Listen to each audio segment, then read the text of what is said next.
आपके बीच में आपके महबूब नेता, इस देश के करोड़ों शोषितों, दलितों और वंचितों की आवाज आजाद समाज पार्टी के राष्ट्रीय अध्यक्ष एडवोकेट चंद्रशेखर आजाद साहब को मैं आमंत्रित कर रहा हूँ कि वो आए और हम तमाम लोगों को, राजस्थान की जनता को संबोधित करें।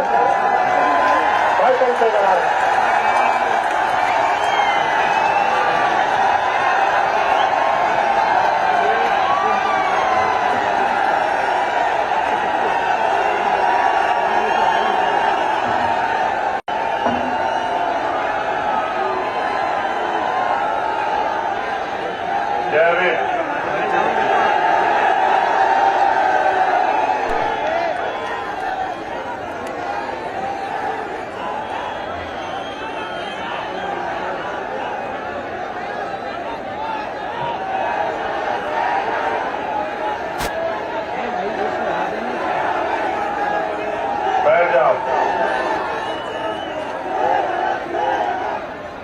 मौसम आज आपके साथ है।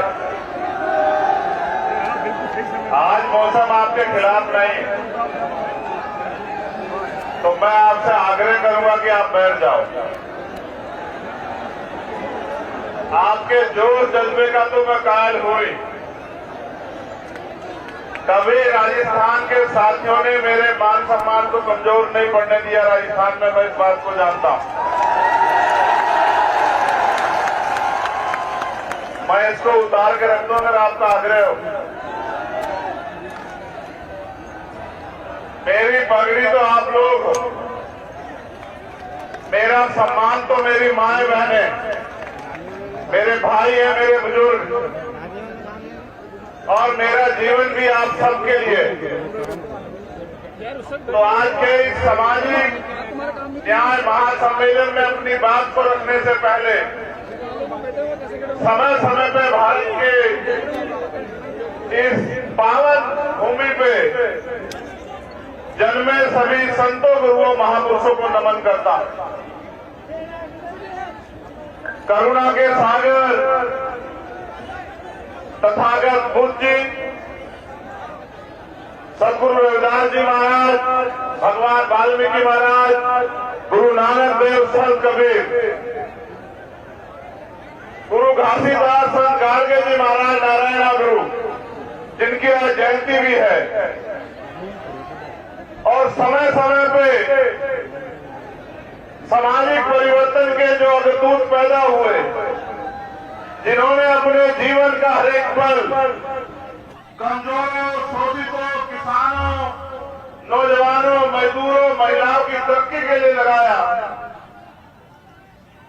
राष्ट्रपिता ज्योतिबा फूले, छत्रपति साहू जी महाराज, पेरियार रामास्वामी नाइकर, पेरियार लाल यादव, बाबू जगदेव प्रसाद कुशवाहा, जननायक कपूरी ठाकुर, महामना रामस्वरूप वर्मा, भगवान बिरसा मुंडा, माननीय दीना भाना वाल्मीकि साहब, करोड़ों शोषितों, वंचितों को भारत में वास्तविक आजादी के करीब ले जाने वाले विश्वरत्न डॉक्टर बाबा साहब अम्बेडकर जी को नमन करता और नमन करता हूं उन सभी शहीदों को जिन्होंने देश की आजादी में योगदान दिया। शहीद आजम सरदार भगत सिंह, सरदार उधम सिंह, सरदार करतार सिंह सराफा, कोतवाल धन सिंह गुर्जर, माता दीन वाल्मीकि, विजय सिंह पथिक जी, ऐसे सभी वीरों को नमन करता हूं। बाबू सिंह दयाल चौरसिया जी को नमन करता हूं, मेरे गुरु, मेरे आदर्श मान्यवर साहब काशीराम को, और नमन करता हूं राजस्थान की इस महान जनता को, मेरी माताओं बहनों को, प्यारी बच्चियों को, नौजवान भाइयों को, युवा साथियों को और बुजुर्गों को। इस मंच पर उपस्थित हमारे प्रदेश और देश के सभी सम्मानित नेतागण, भाई संजय वाल्मीकि जी, भाई जितेंद्र अग्रवाल जी, भाई राम लखन मीणा जी,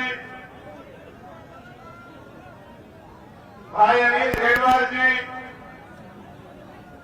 भाई अमरचंद हरसोलिया जी, भाई मोहनलाल बैरवा जी, भाई मुकेश बैरवा जी, भाई सुनील अस्ते जी, भाई महक सिंह जी, भाई हिमांशु वाल्मीकि जी, भाई निजाम चौधरी जी,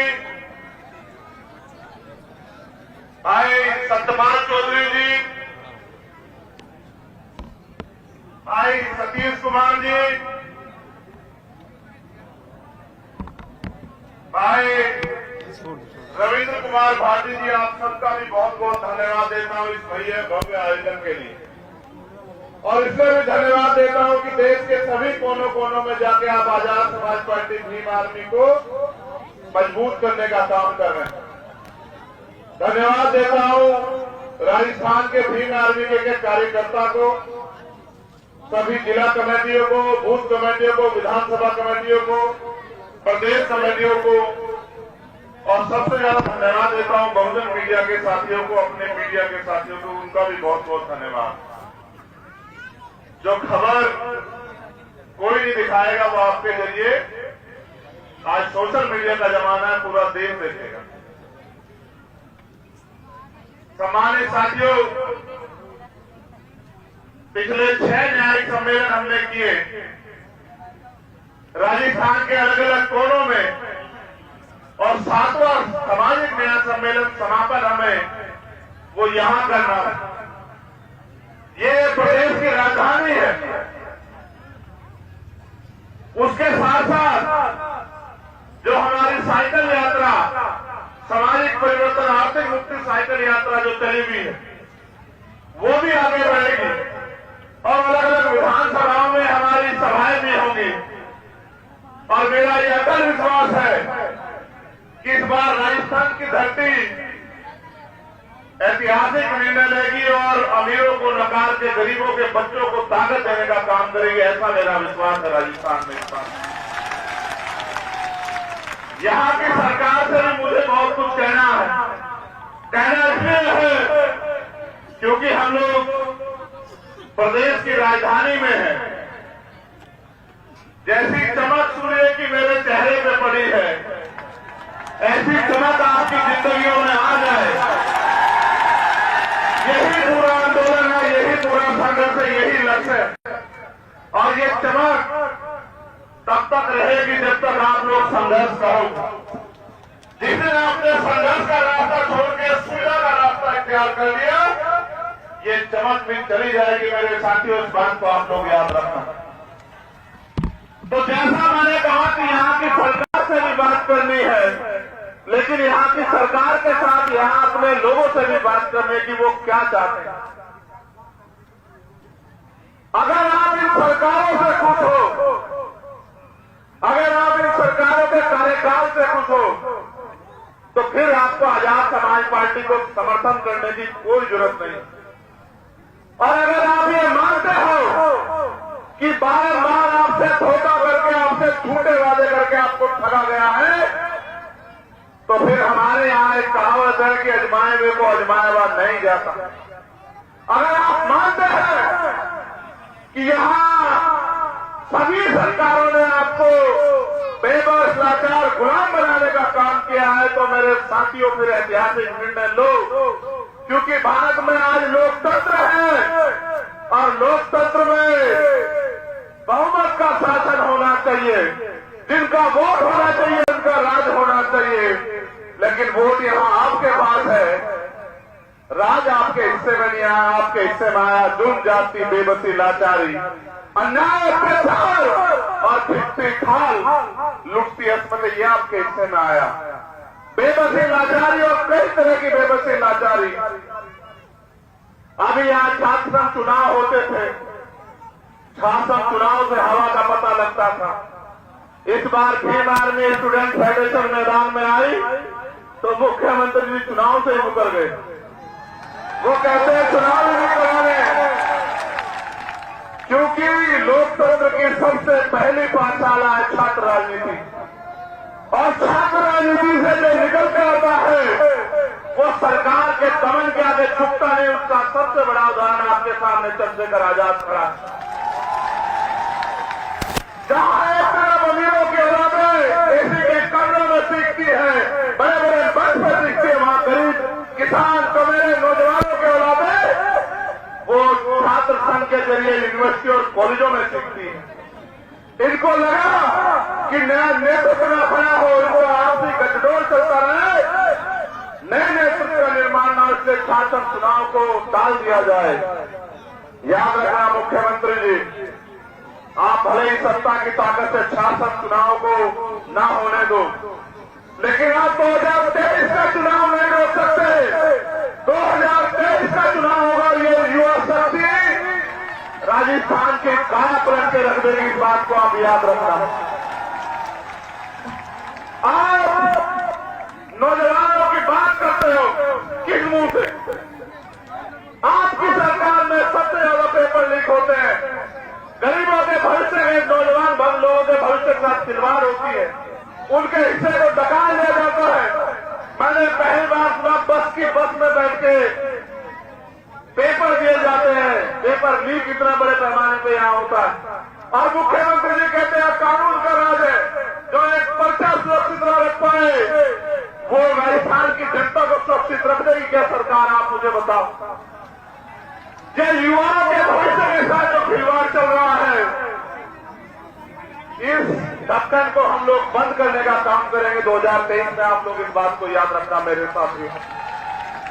मेरे आज भी याद है, यहां की सरकार कहती है जब इनके बड़े नेताओं पे अत्याचार होते हैं या संविधान का हनन होता है, ये कहते हैं कि सरकार, केंद्र की सरकार खराब है, संविधान को नहीं मानती। मैं ऐतिहासिक प्रमाण हूं आपके पास। मैं सीएसए के साथियों की लड़ाई लड़ने आया था, उनका आंदोलन था, रात को 12 बजे इसी जयपुर से उठा के मुझे सोते हुए को, और सिर्फ मुझे नहीं, मुझे तो आदत है आपकी लड़ाई में हर कीमत चुकाने की, लेकिन जितने भी साथी मेरे साथ आए थे सबको जेल भेजने का काम किया सरकार। और लड़ाई ये है क्या? सिर्फ उन सीएसए के भाइयों के हक अधिकार की थी। यहाँ हर गरीब टीचर का जो है वो ट्रांसफर नहीं हो रहा, चाहे आशा कार्यकर्ता हो, आंगनबाड़ी हो, सीएसए के भाई हो, थर्ड ग्रेड टीचर हो, सरकारी कर्मचारी हो, तमाम लोग परेशान हैं।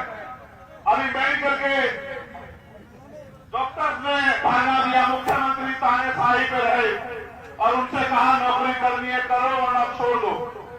ये है इंकार किस लिए? इसी जनता ने आपको ताकत दी है, आज आप अहंकारी हो गए। अगर सरकार अहंकारी हो जाए तो जनता को निर्णय लेकर सरकार को सबक सिखाना चाहिए, और उस आदमी को जो तानाशाही करे उसको दोबारा मौका नहीं देना चाहिए कि उसका घमंड इतना बढ़ जाए कि वो अन्याय अत्याचार की हद को पार कर जाए। इसलिए आज हम लोग सामाजिक न्याय सम्मेलन कर रहे हैं, और कानून का राज कितना ही आपने देखा कि यहाँ एक कर्मचारी पहले रेल में महिला को, मुस्लिम महिला को छेड़छाड़ी करता है, और फिर हमारे एक देशभक्त एएसआई की जो है टीकाराम मीणा जी की, और उनके साथ अक्सर और तमाम लोगों की, जिनका शंकर भाई के मैं घर भी जाऊंगा वो यही जयपुर के, उनके आंसू पूछने के लिए, लेकिन उनकी गोली मार के हत्या कर देती है। ये व्यवस्था जो यहाँ राजस्थान में है, और एक सरकारी कर्मचारी की हत्या होती है, शहीद का दर्जा देने के बजाय मुख्यमंत्री जी और उनके नेता बैठ के उस परिवार का मजाक उड़ाते हैं। ये बड़े सरकार की सच्चाई है आपके सामने। एक मेरे याद है, आपने ऐसे इतनी बड़ी ताकत में SC/ST की महापंचायत की थी, आपको याद है या नहीं है बताओ? जिस दिन कर्मचारियों ने अपनी मांगों को लेकर SC/ST की महापंचायत की, वो सारे कर्मचारी, मैं जानता हूं कितना उत्पीड़न उन अधिकारी कर्मचारियों का सरकार के लोगों ने किया। सरकार को लगा कि ये कर्मचारी अपने हक आवाज के लिए समाज को इकट्ठा कर रहे हैं। मैं उन कर्मचारी साथियों से भी कहना चाहता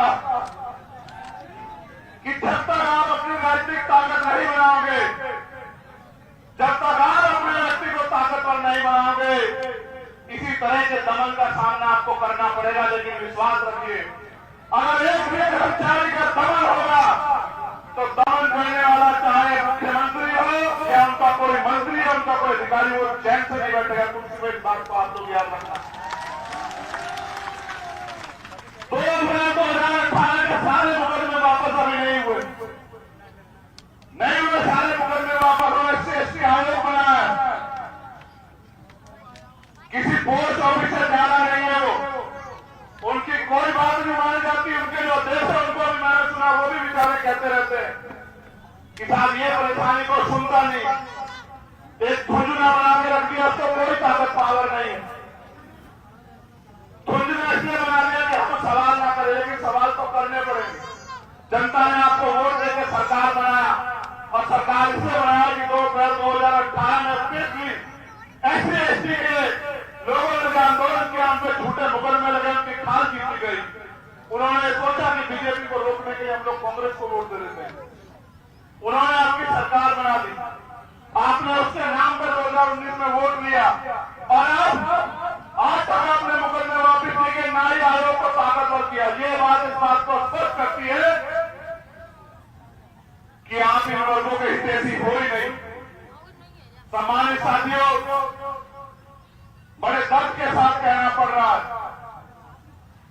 देश भर के जुल्म हत्या एक तरफ, देश भर का अन्याय अत्याचार एक तरफ, और राजस्थान का अन्याय अत्याचार एक तरफ, और फिर आप अन्याय अत्याचार के खिलाफ आवाज भी नहीं उठा सकते। आपको याद है जितेंद्र मेघवाल, कितने लोगों को याद है? हाथ बात खड़ा करो। आपको याद है जितेंद्र मेघवाल, आपको याद है कार्तिक भील,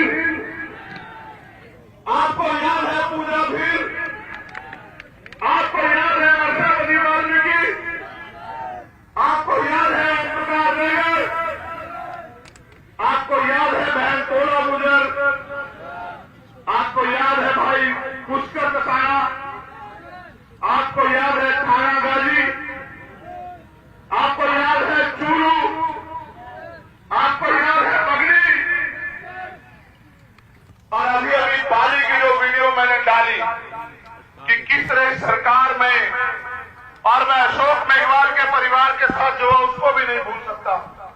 मैंने आपको हर नया पंचायत में याद दिलाया, जब भी आपने सामाजिक न्याय सम्मेलन किए मैंने आपको याद दिलाया कि जुर्म जात के अन्याय अत्याचार के जिम्मेदार हम लोग, और कैसे ये आपको जानना चाहिए। आज आप यहाँ हजारों की संख्या में आए, हम इसलिए जिम्मेदार हैं कि जिस वोट के दम पे हम अपना राज स्थापित कर सकते थे, उस वोट को हमने इनको देने का काम किया, और इन्होंने बदले में जो इनका स्वभाव है, इन्होंने बदले में वही अन्याय अत्याचार जुल्म जाति हमें देने का काम किया। अगर आपने इनको पागल बोलना बनाया होगा तो किसी जालिम की हिम्मत नहीं होती कि वो जितेंद्र मेघवाल को चाकू से चीर देता, किसी जालिम की हिम्मत नहीं होती कि वो पूजा भील की 10-11 टुकड़ों में जो है उसकी हत्या कर देता। कोई किसी सामंत की हिम्मत नहीं होती कि वो इंद्र मेघवाल को पीट के मार देता। मटकी छूने पर उसके खिलाफ पंचायत होती है, ये हमें मारते भी है, और उनके खिलाफ हमारे जो अन्याय की लड़ाई है उसके खिलाफ पंचायत भी करवाते हैं। आप ये बताओ कि बाबा साहब ने हमें वोट का अधिकार स्वाभिमान सम्मान की जिंदगी के लिए दिया, बाबा साहब ने हमें वोट का अधिकार गुलामी की बेड़ियां काटने के लिए दिया, और आपने अपनी वोट का प्रयोग किसने किया मेरे साथियों? ऐसे लोगों पे भरोसा करने के लिए जिनका बस चले तो वो आपसे सांस लेने का अधिकार छीन ले, जिनका बस चले वो आपसे पानी पीने का अधिकार छीन ले, जिनका बस चले वो आपसे अच्छे कपड़े पहनने और आजादी से जीने का अधिकार छीन ले। ऐसे लोगों का इसलिए क्योंकि हमने गलती की तो सजा भी हमें मिल रही। वोट दो धारी तलवार है, अगर आप दुश्मन को दोगे तो आपका इलाज होगा, और अगर आप अपनों को दोगे तो आपकी परेशानियों का इलाज होगा। आपको ये तय करना है कि आपको किसका इलाज करवाना है, अपना या उनका, या अपनी परेशानियों का। मेरे प्यारे भाइयों, सरकार ने बहुत सारी नई नई योजनाएं कुछ दिन पहले लागू की। क्यों 4.5 साल से पहले लोग नहीं रहते थे क्या यहाँ?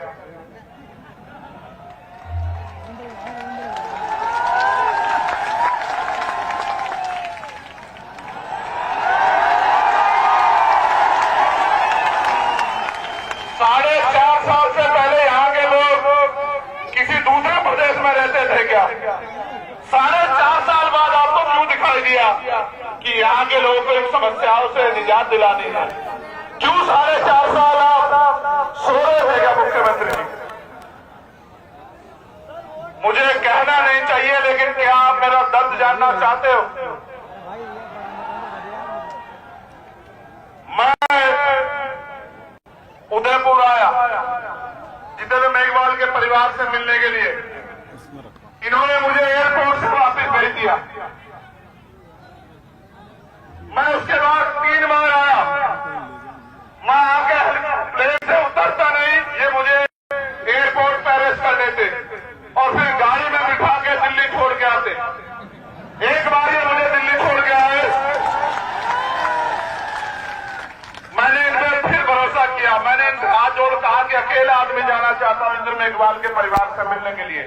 उस परिवार को मेरी जरूरत। एक अकेला को ले जाने दिया, मुझे फिर अरेस्ट किया, ऑडियो कैप्चर कर मुझे फिर दिल्ली छोड़ के आए। मुझे दिल्ली छोड़ के आए, मैंने तत्काल फ्लाइट कराई। इनके आने से पहले मैं फिर आ गया। जब मैं आ गया तो अधिकारियों ने माथा पीट लिया, कहा तो आदमी है क्या है भाई? इतनी चिंता तो यहाँ के हम नेताओं को नहीं है, यहाँ के लोगों की, जिनको वोट देकर उनके एमएलए बना के यहाँ के लोगों ने बिठा, जितनी चिंता तुझे है।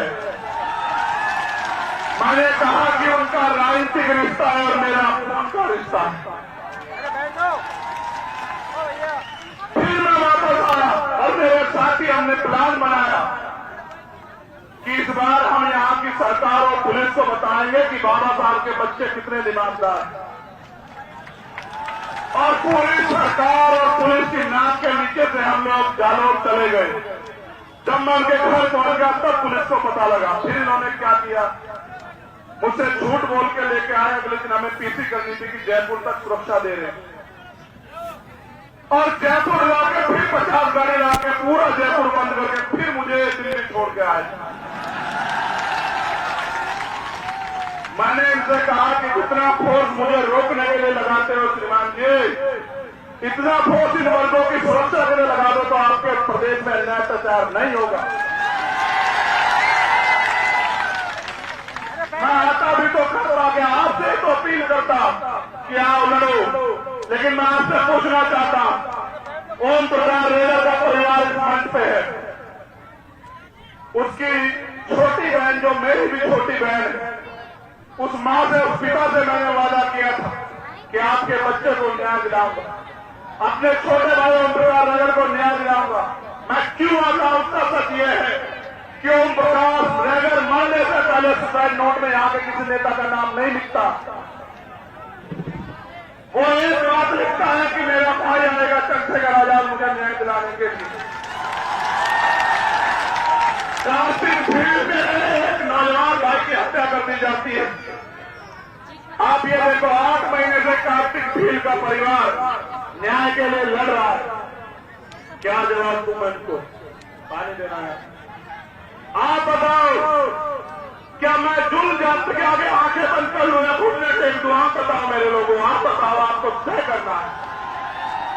क्या मैं औरों की तरह इनके आगे हार मान लूं? क्या मैं औरों की तरह अपने परिवार को मरने के लिए छोड़ दूं? क्या मैं औरों की तरह घर में बैठ के इस अन्याय अत्याचार का तमाशा देखूं या लड़ूं? आप बताओ मेरे लोगों।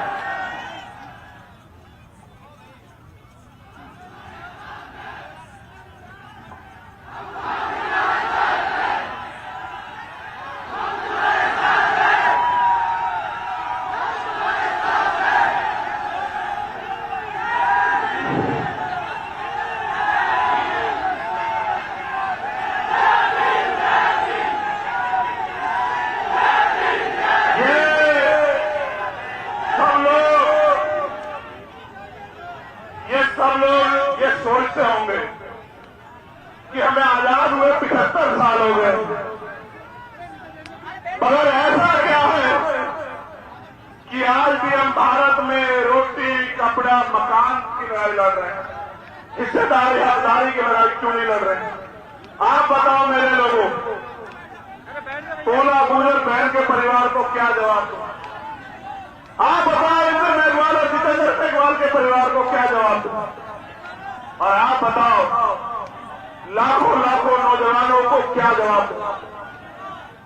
मैं एक चीज जानता कि हर जुल्म जाति की एक उम्र होती है, हर अन्याय की एक सीमा होती है और हर दमन का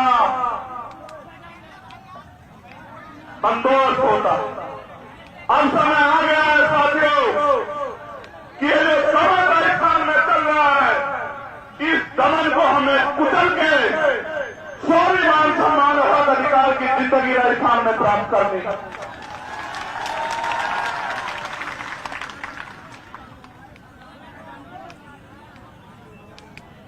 आज राजस्थान में पॉलिटिकल टूरिज्म भी चल रहा है। ये पहली बार नहीं हुआ, चुनाव आया है तो बहुत सारे लोग घूमने आए, गली गली घूम रहे हैं। उनकी जरूरत है भाई, उनको घूमना भी चाहिए। नहीं घूमेंगे तो आपकी वोट को बेचेंगे कैसे? आपके टिकटों को बेच के पैसे कैसे कमाएंगे भाई? उनको घूमना चाहिए भाई, उनको जरूरी है घूमना। मगर उनसे ये भी पूछना कि भाई आप 4.5 साल कहां थे? 4.5 साल आप भी मुख्यमंत्री की तरह सो रहे थे क्या? 4.5 साल में आपको इन कमजोरों का दर्द नहीं लगा? आज जब इनकी आवाज उठाने के लिए सैकड़ों नेता नौजवान राजस्थान में तैयार हो गए हैं, उन नेताओं के सपनों को कुचलने के लिए आज पैसे वाले लोग पॉलिटिकल टूरिज्म कर रहे हैं राजस्थान में। ऐसे टूरिज्म करने वालों को, घूमने वालों को भी आप लोगों को जवाब देना है। मेरा तो एक ही बात को कहना है, एक चीज बहुत जरूरी है, इससे आपको सावधान रहना है। जो भी नूह में हुआ, जो करने का प्रयास बरेली में किया गया, यहां जिनकी सरकार है उनसे हमें सत्ता छीननी है। लेकिन इसके बाद 2024 में सेंटर में भी जो भाजपा की सरकार है, उनसे भी हमें सत्ता छीननी, इस बात की भी तैयारी हम लोगों को करनी है। इस बात से भी सावधान रहना है कि नूह में जिस तरह से प्रायोजित हिंसा कराई गई, मैं धन्यवाद देता हूं प्रभाकर चौधरी जी को।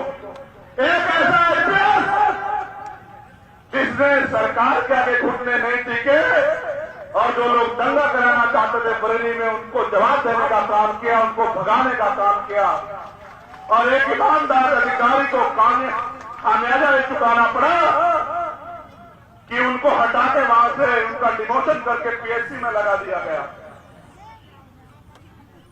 सरकारें बदले, नूह की जो हिंसा हुई वो हिंसा प्रायोजित है और इसलिए प्रायोजित है कि किसी तरह से वोटों का डिवीजन हो जाए, बंटवारा हो जाए।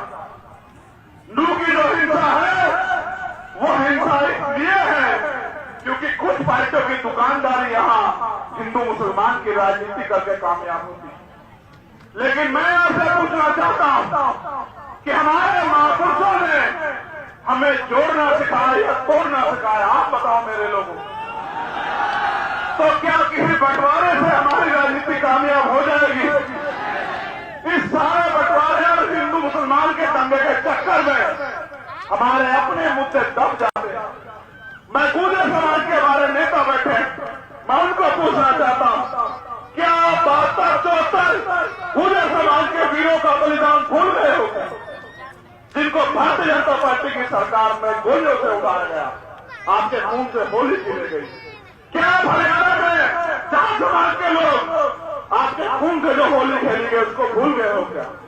क्या दलित समाज के लोग 2 अप्रैल को जो आपकी खाल खींची गई और पूरे देश में जो आपके साथ अन्याय हो रहा है उसको भूल गए हो क्या?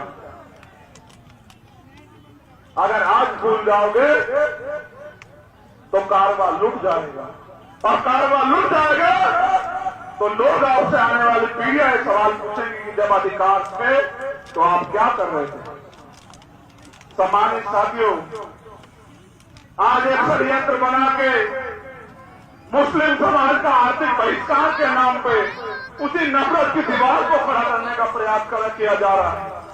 लेकिन मेरी इस बात पर गौर करना कि जो स्वाभिमान सम्मान आज हमें प्राप्त है, 12 साल से पहले के दिलाने के लिए मैं नाम गिनाऊंगा आपको और आप याद करना। मैंने दिल्ली के मंच से भी आपको याद दिलाया था। राष्ट्रपिता ज्योतिबा फूले, छत्रपति साहूजी महाराज, पेरियर रामास्वामी नायकर, पेरियर लल्लू यादव, बाबू जगदेव प्रसाद कुशवाहा, जननायक कर्पूरी ठाकुर, बाबू सिद्धदयाल चौरसिया, संत राम बीए प्रजापति जी, चौधरी कुंभाराम आर्य, सर छोटू राम, चौधरी चरण सिंह, ये सब पिछड़े वर्ग के लोग हैं, आपके अपने परिवार के लोग हैं। इन्होंने आंदोलन चलाया, उसी को आगे खींचने का काम पहले बाबा साहब अम्बेडकर ने, फिर मान्यवर काशीराम साहब ने किया। आप अपने अपनों को नहीं जानते, इसलिए आपको जब आप इतिहास नहीं जानते, इसलिए आपको हिंदू मुसलमान में बांट के आपके ऊपर राज करना चाहते हैं। मैं इशारों में नहीं, मैं खुल के कह रहा हूं कि देश की किसी भी पार्टी में जो समय थी बाबा साहब अम्बेडकर को चुनाव नहीं जीतने दिया, आपके महापुरुष को, आपके लेबर को लोकसभा में जाने नहीं दिया। अगर न होते मुसलमान और न वो खुलना से बाबा साहब अम्बेडकर को जिता के कॉन्स्टिट्यूशन असेंबली में भेजते, तो बाबा साहब अम्बेडकर संविधान नहीं लिख पाते मेरे लोगों। इसलिए मैं आपको बताना चाहता हूं कि आपको मदद किसकी करनी है, आपको हाथ किसका पकड़ना है। हमारी लड़ाई किसी जाति धर्म से नहीं है, हमारी लड़ाई अत्याचार के खिलाफ है, गैर बराबरी पर आधारित व्यवस्था के खिलाफ है, हमारी लड़ाई असमानता के खिलाफ है, हमारी लड़ाई हिस्सेदारी की है, हमारी लड़ाई स्वाभिमान सम्मान के जीवन की है। और अगर कोई मानववादी विचारधारा को, गैर बराबरी की विचारधारा को पालने पोषने का काम करेगा, तो वो हमारा अपना कभी नहीं हो सकता। इस बात को आपको याद रखना। सम्मानित साथियों, एक बार मैं आया था गोली लगने के बाद भरतपुर, और आज आया राजस्थान। मेरे जैसे हजारों लोग के खून बहेंगे। आजादी मांगने से नहीं मिलती है, आजादी की कीमत चुकानी पड़ती है। सरदार मनोज सिंह भुवन यहां बैठे हैं, हमारे राष्ट्रीय सचिव सोमनाथ प्रजापति जी यहां बैठे हैं। इतिहास गवाह है, मांगने सिर्फ ठीक मिलती है, अधिकार और आजादी छीननी पड़ती है, और छीनने के लिए बल की जरूरत होती है। और साहब काशीराम जी ने कहा, जिनका दल नहीं होता उनका बल नहीं होता, और जिनके पास बल नहीं होता उनकी समस्याओं का हल नहीं होता। मैं अपनी बहनों से पूछना चाहता हूं, माओ से पूछना चाहता हूं, अगर अमीर इस देश में गरीबों के हितैषी होते तो आप बताओ कोई गरीब रहता क्या? आप जानते नहीं राजस्थान का हाल,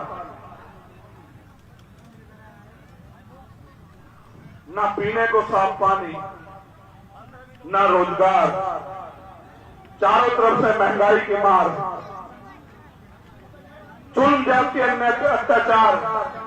एनसीआरबी का आंकड़ा देखो, डाटा देखो तो रूह कांप जाती है। क्या क्या नहीं कहा पिछले 5 साल में। मेरा आपसे सवाल है, आगे भी ये सहना चाहते हो क्या? आपने सबको अवसर दिया, सबको ताकत देकर भेजी। हर्षावधि पर हर्षाधिपति वाल्मीकि को किसने पीटा? वो विधायक कौन सी पार्टी का था बताओ मेरे साथियों? वो विधायक कौन सी पार्टी का था बताओ मेरे साथियों? कौन सी पार्टी का? नहीं, जोर से बताओ, बहुजन मीडिया के साथियों को पता लगना चाहिए कौन सी पार्टी का था, किसकी वोट से मिला? आपकी वोट लेके आपको पीटने वाले लोगों को दोबारा से मौका दोगे क्या भाई? आप जानते नहीं कि वो आपकी वोट लेके किसका इलाज करेंगे? आपका, आपको नुकसान पहुंचाएंगे, आपकी सच्ची लड़ाई लड़ने वालों को नुकसान पहुंचाएंगे। आपको ये तय करना पड़ेगा कि आपका अपना दल आजाद समाज पार्टी, उसका चुनाव निशान क्या है, जरा जोर से बताओ।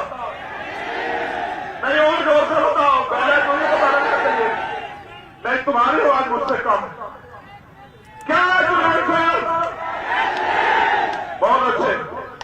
अब आखिरी बात सुनो, आगे के लिए क्या करना है। अभी एक बयान आया, वो देश के यशस्वी प्रधानमंत्री जी जो खुद को गरीब का बेटा कहते हैं,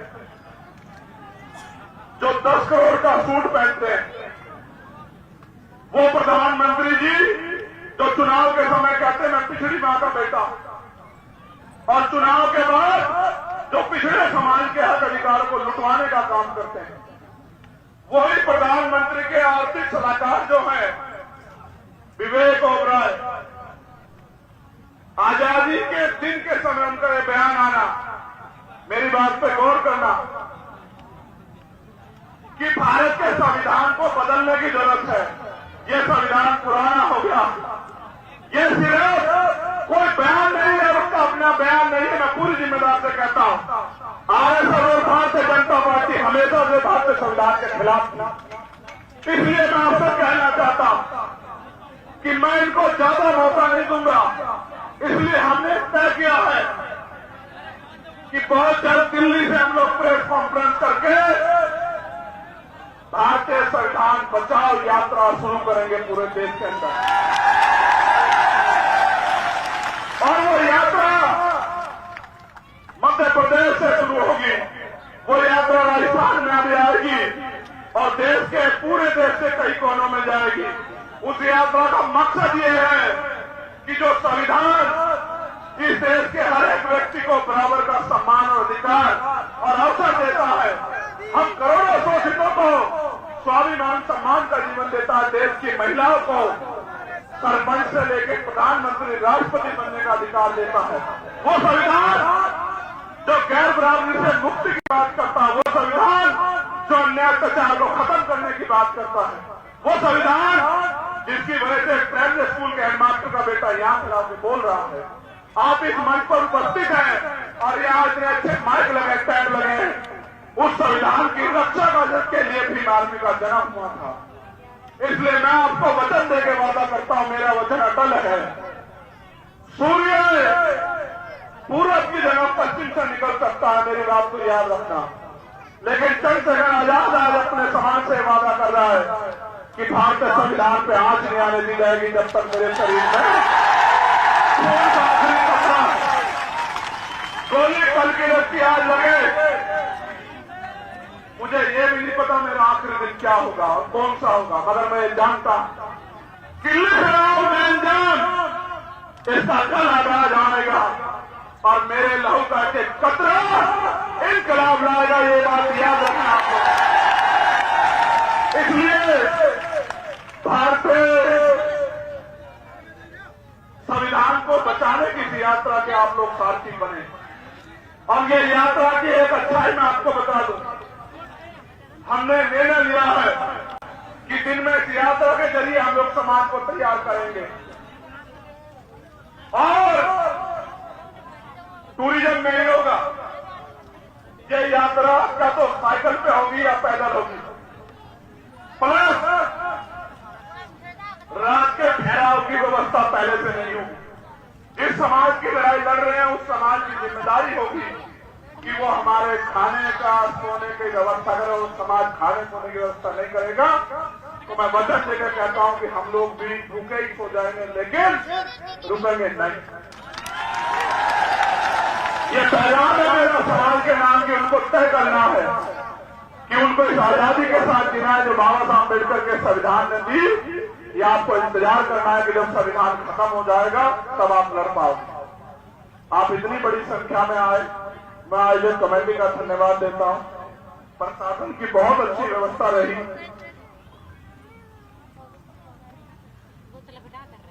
मैं प्रशासन का, पुलिस का भी धन्यवाद, पहली बार धन्यवाद दे रहा हूं, क्योंकि आपसे पहले तो आपने मुझसे ऐसी दुश्मनी निभाई सरकार के इशारे पे। भाई मैं भी आपकी तरह किसान, एक प्राइमरी स्कूल के अध्यापक का बेटा हूं, आप भी किसान कमेरों के बेटे। अगर आप मुख्यमंत्री मंत्री के बेटे होते तो आप 2 स्टार 3 स्टार नहीं होते या कांस्टेबल हेड कांस्टेबल नहीं होते मेरे भाइयों। ये मेरी बहनें भी जो हैं, आपको और हमें कोई टकराव नहीं। हम अपने अधिकार के लड़ने के लिए जाते हैं और आपकी मजबूरी होती है सरकार के इशारे पे कि आपकी लाठियों से हमें पिटना पड़ता है। लेकिन विश्वास करो, आपकी लाठियों की पिटाई से हम लोग कमजोर नहीं होते, ताकतवर होते हैं, हमारे हौसले मजबूत होते हैं। लेकिन आप भी ये याद रखा करो कि लाठी थोड़ी आराम से चलाया करो। ये आपके अपने लोग हैं। मैं रिफॉर्म के तौर पर कह रहा हूं, अगर हमें अवसर मिला तो पुलिस के कर्मचारियों की 8 घंटे की ड्यूटी हम लोग करेंगे और सप्ताह में छुट्टी देने का काम करेंगे। मेरी बात को याद रखना। जो कोई नहीं कर सकता, आप उनके लिए गुलाम टाइप हो और हमारे लिए आप सम्मान के वो हो।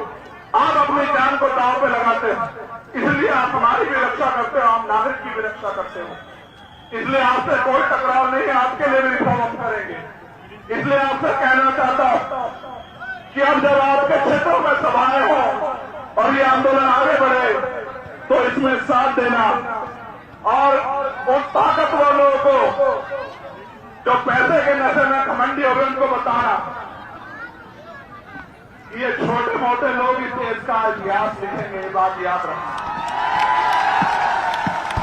हमारे महापुरुषों ने कभी छोटे बड़े की बात नहीं की। हमारी तो पूरी लड़ाई छोटे बड़े के खिलाफ। हम तो समता समानता बंधुत्व भाईचारे को मानने वाले लोग हैं।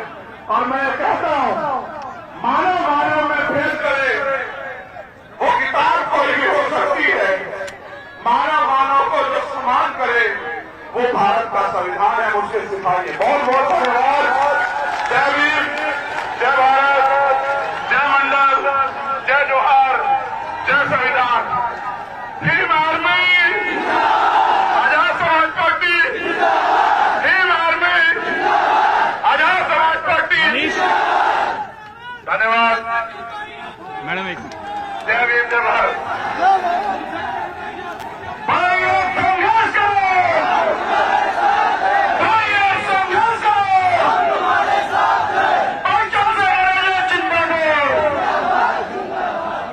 मनीष ये एक छोटी सी प्यारी गुड़िया, आपने इसको देखा भी होगा। एक बार गुल्लक लेके आई है अपनी मेरी मदद करने के लिए। अभी छोड़ देना। एक छोड़ नहीं सकता सर, ये जनता को जानता है, ये नुकसान होगा। आप जिम्मेदार लोग छोड़ देता हूँ। मेरे साथी जानना तो आप चाहता हूं, जिम्मेदार ले लो, मैं जिम्मेदार नहीं ले सकता। यार तो ये मेरी जानते हो ना कैसे। बच्चियां, मेरी बहनें, मेरी माँ, उनका आशीर्वाद, उनका प्यार देता है, लड़ने की ताकत। मैं अपनी छोटी बच्ची से, बहन से कहना चाहता हूं, आज इस पैसे की जरूरत तुम्हारी पढ़ाई को है। जब तक हम ताकतवर ना हो जाए और इस प्रदेशों में आजाद समाज पार्टी के जरिए राज ना जाए, ऐसा राज जहां किसी बहन को, भाई को पढ़ने के लिए अपना मकान नहीं बेचना पड़ेगा, अपनी जमीन गिरवी नहीं रखनी पड़ेगी, इलाज के लिए उधारी नहीं करनी पड़ेगी। जब तक ऐसा राज ना आ जाए तब तक आप इस मेहनत की कमाई से अपनी पढ़ाई चला लो। जिस दिन ये राज आ जाएगा आपको किसी के आगे जो है वो हाथ नहीं फैलाना पड़ेगा। मेरा वचन है आपको, इस बात को आप याद रखना। तो मैं इससे कहूंगा,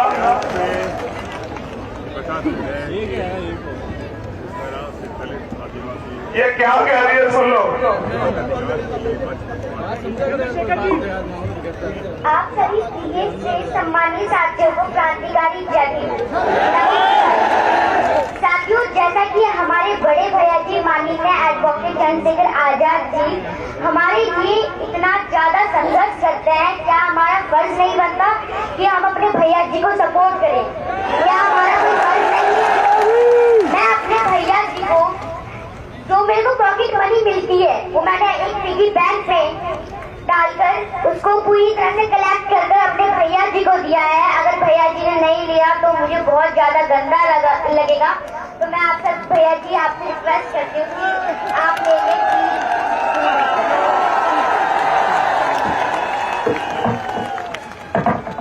मेरा दिल गवाही नहीं दे रहा है। आप बताओ क्या करें? जो आप कहोगे वो करेंगे। ले या ना, में बताओ। ले लें? ठीक है, धन्यवाद। जुग जुग जियो। सुमेर सिंह दिवाकर, प्रदेश महामंत्री अखिल भारतीय युवा गुर्जर महासभा, वो अपने साथियों के साथ आजाद समाज पार्टी ज्वाइन कर रहे हैं। मैं उनका धन्यवाद करता हूं और मैं अपने भाइयों को विश्वास दिलाता हूं कि उनके सम्मान की और उनके अधिकारों की रक्षा होगी आजाद समाज पार्टी की। में बहुजन समाज का प्लेटफार्म है, ये नारा इसका हमेशा रहेगा, जिसकी इतनी संख्या भारी उसकी इतनी हिस्सेदारी। बहुत बहुत धन्यवाद।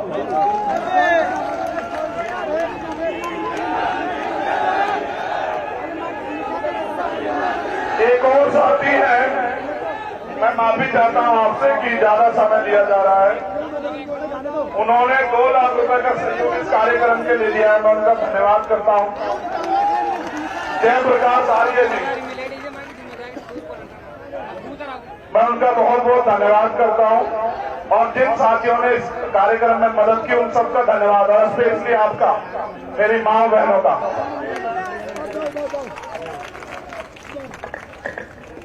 ये प्यार बना के रखना, अपने खून से सींचूंगा इस आंदोलन को, कभी आपके मान सम्मान को कमजोर नहीं पड़ने दूंगा, याद रखना।